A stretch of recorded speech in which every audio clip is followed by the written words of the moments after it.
This is News 10 at 5. Tonight, the deadly crash at the San Francisco airport. Reports tonight of at least 2 people dead.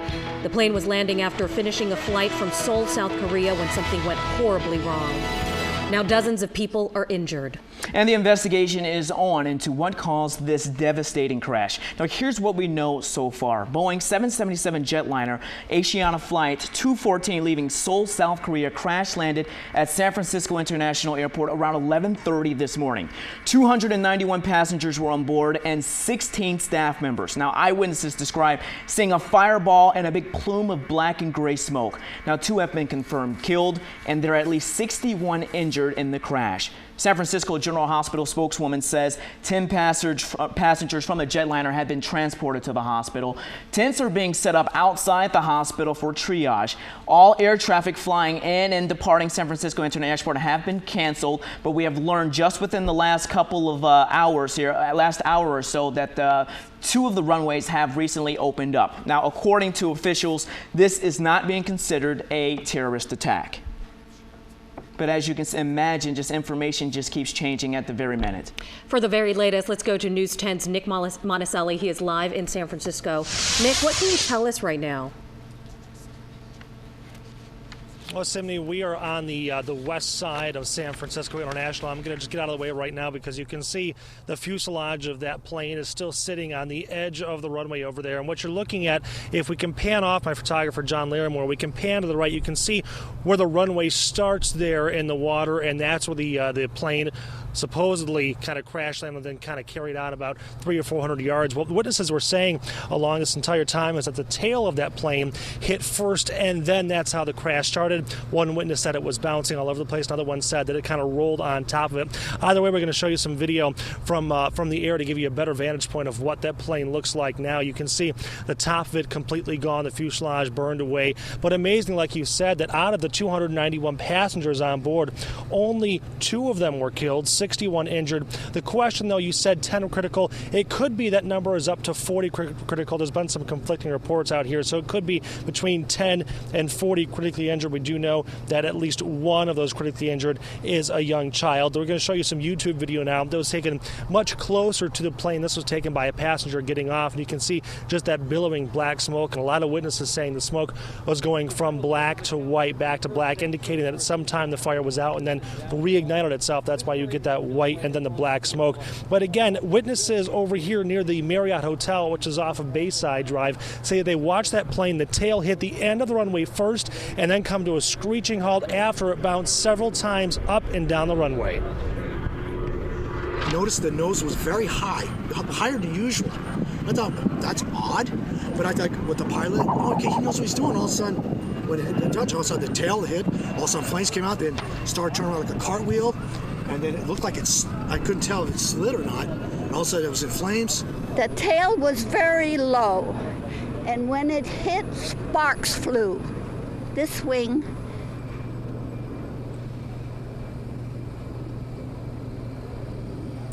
So live back here out at the airport, I was listening to KCBS radio on the drive to San Francisco, and they had Captain Sully Sullenberger. You remember that name? He was the one that put down the jet in the Hudson River. He was talking about, and this is very interesting, he was saying that there's actually a portion of this runway that is under construction, and because of that, there are some electronic instruments that are not working, and he says that could be to blame, or could be one of the reasons. He said those instruments are actually the things that tell the pilots coming down how far from the ground they are, and they will give a warning if they are coming in at the wrong angle, or if they are coming in far too low, or if the pitch of the plane is at the wrong spot here. So as you mentioned at the top of the newscast, Amani and Simney, the airport is now open in portions. We have seen at least 2 or 3 planes take off and land. There was a United plane that was sitting on the runway for at least 4 or 5 hours. That plane has been moved, and just in the past 10 or 20 minutes, I've seen 2 planes take off and 1 land here at SFO.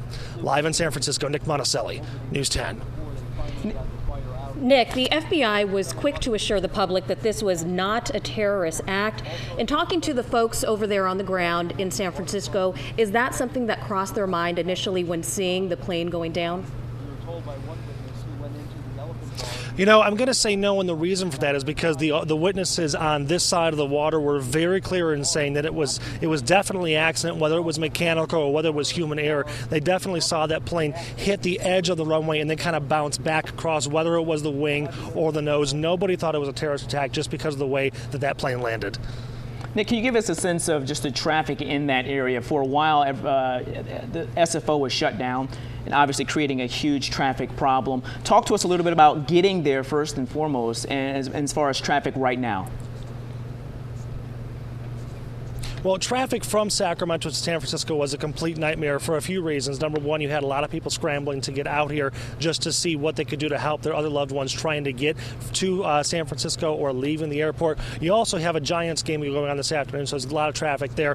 101 going north and south past the airport is actually very clear right now. The bigger problem is the air traffic. They've diverted a lot of these flights. As you're going to hear a little bit later, some flights have actually gone to Sacramento, some to San Jose, some to Oakland, some to as far as Salt Lake City. So you've got a lot of people. In fact, we're standing next to a Marriott hotel. Inside there was probably at least 2 or 3 dozen air pilots as well as crew members just kind of standing around because they have no idea what's next for them. You've got a lot of passengers not sure how they're going to get out of there. In fact, I was also listening to a reporter down in LA, and he was saying that there were some flights that were that landed at LAX, and they will now be busing those passengers the 8 hours up the coast here to SFO. So as far as traffic goes, the roadways are okay. It's the air traffic. Again, even though this airport is open, there have got to be hours and hours, if not a day of backlog now because, as you know, one of the busiest airports in our country was closed for a good portion of the day. As for us, live from San Francisco, we'll check back in with you throughout the newscast. And at this hour, a team of NTSB investigators are now headed to San Francisco from Washington, D.C. to figure out what caused that jumbo jet to crash land on the runway. The GOLD team will led by NTSB Chairwoman Deborah Hirschman.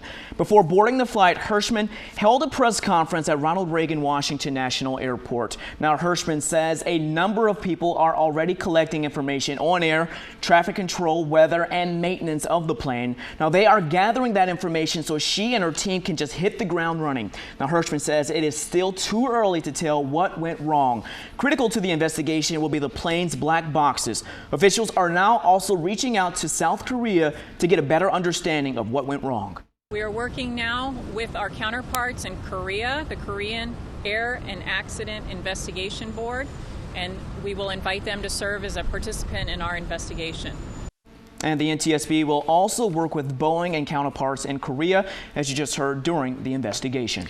And here's more information about the airline in the center of this crash. Asiana Airlines has 79 aircraft that travel to 23 different countries. It has 91 international routes and 14 domestic routes. According to its website, the airline's Boeing 777 can carry between 246 to 300 passengers. It has had crashes in its past. The FAA investigated 2 accidents involving Asiana within weeks of one another in November of 1998. In the first incident on November 11th, 1998, an Asiana plane with 220 passengers and 18 crew aboard skidded into a parked plane after landing at Anchorage International Airport in Alaska. Federal investigators blamed the pilot for excessive taxi speed and inadequate maneuvering to avoid the parked plane. On November 30th, 1998, an Asiana cargo plane struck and toppled a crane in the safety zone next to the taxiway after it landed at John F. Kennedy International Airport in New York. The FAA faulted the co-pilot for misjudging the wing's clearance.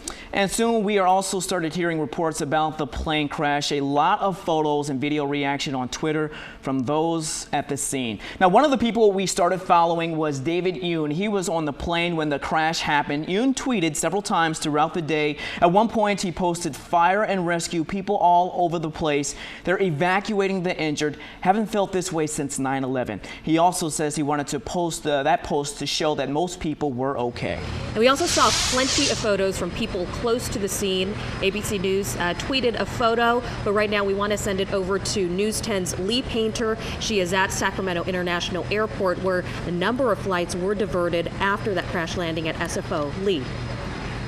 Well, we have some good news for you here because there were 16 diverted flights that arrived here, and all of them have either deplaned or went on to their other destinations. So things here are pretty calm. There's not a lot of chaos going on here at all whatsoever. But we did learn that United Air canceled 2 flights that were leaving here to SFO, and they also canceled 2 flights that were supposed to arrive here tonight from San Francisco.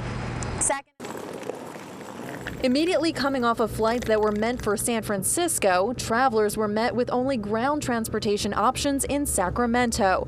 Delta passengers had the easiest transition. They were all ushered into waiting taxi cabs. They're paying for everything.